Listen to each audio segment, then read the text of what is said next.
A for apple. B for C for cat. B for ball. C for ball. C for C for dog. F ball. ऐसे पढ़ाई करेगा। हम एक और बिल्ली। बिल्ली नहीं, C for cat. D for cat. D for D for cat. A for apple. E for apple. B for ball. C for ball. C for cat. और D for C for Karima.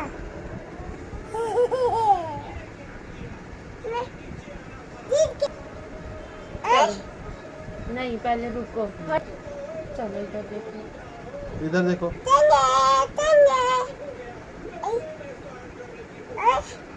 A for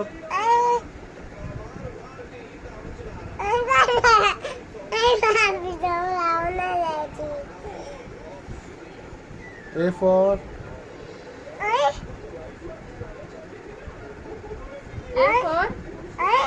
for A for apple. A for apple. B for B for ball.